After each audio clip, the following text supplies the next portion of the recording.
Typhoon 1 made landfall before noon on Sunday in Isabela. Ramdam na ang epekto ng El Nino sa lahat ng bayan sa Mindoro In the Occidental. Philippines, at least 70 people have died in floods caused by the heaviest rain in decades. Cyclone Nargis developed over the Bay of Bengal on Friday night.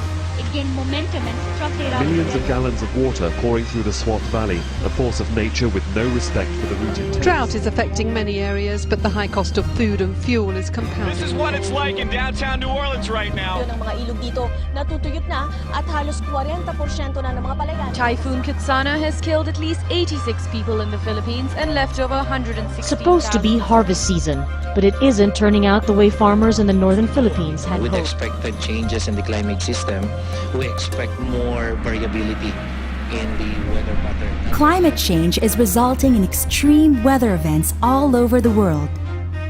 Most vulnerable are those who depend on the weather for their livelihoods. In the southern Philippines, there is a collaborative project which aims to help farmers adapt to the changing climate.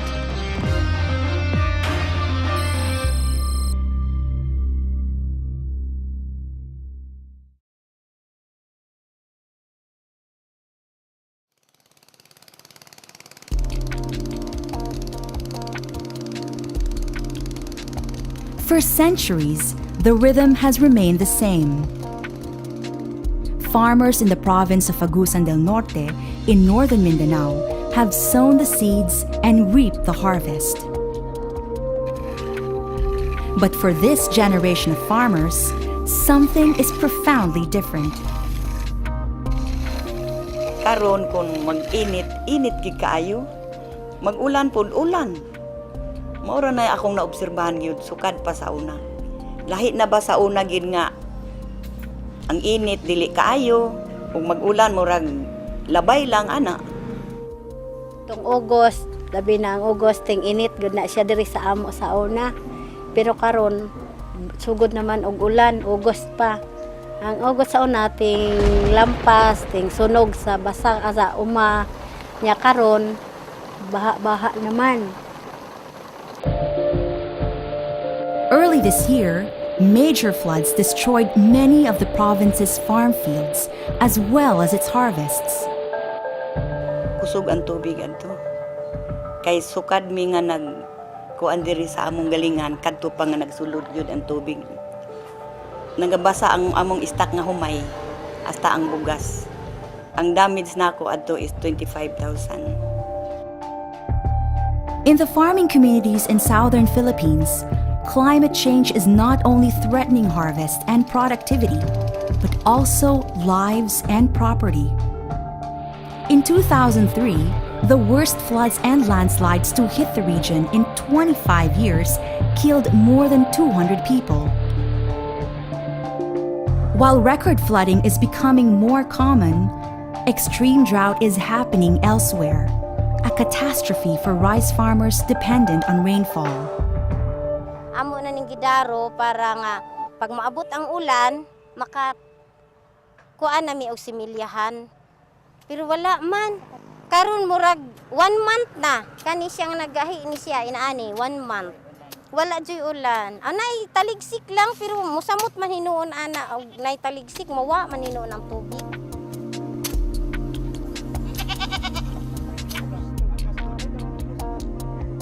With these extreme weather conditions come other threats such as pests, causing more problems for farmers. Mainit naman siguro sa bukid. Ang gipuya nila dito. Nalugsong siguro ng mga ilaga diri sa patag. Karon pa ko nagtuglima ng ako may sa hapit na mahurot. Kinakain niya.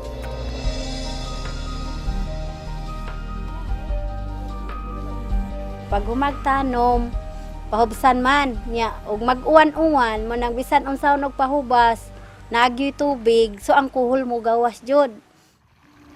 Most of the province's land is dedicated to agriculture. More than half of its population are poor farmers with limited resources, especially vulnerable to the effects of climate change.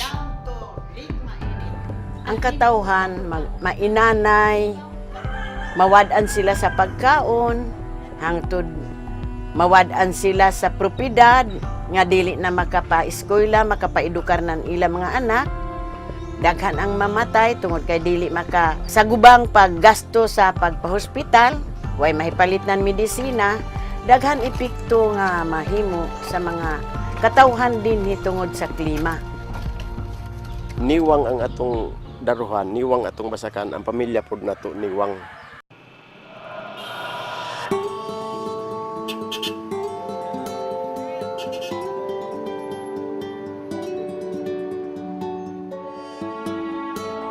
Funded by the government of Spain through the United Nations MDG Achievement Fund and implemented by the International Labour Organization, or ILO, a specialized agency of the United Nations, the Climate Change Adaptation Project, or CCAP, is working with farmers in developing and testing ideas to help them cope.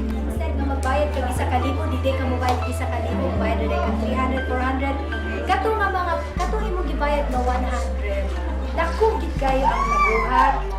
So it has strong support from the Departments of Trade and Industry and Labor and Employment, as well as provincial and municipal government units, local banks, community-based organizations, insurers, and others in the private sector groups are also targeted to be on board.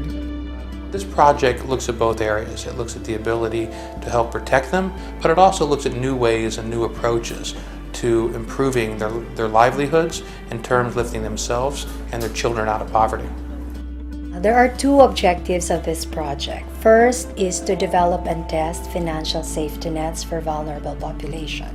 The second, equal important objective of this project is to come up with our capacity development activities to support the farmers in the various areas of production, whether institutional, economical activities that they have.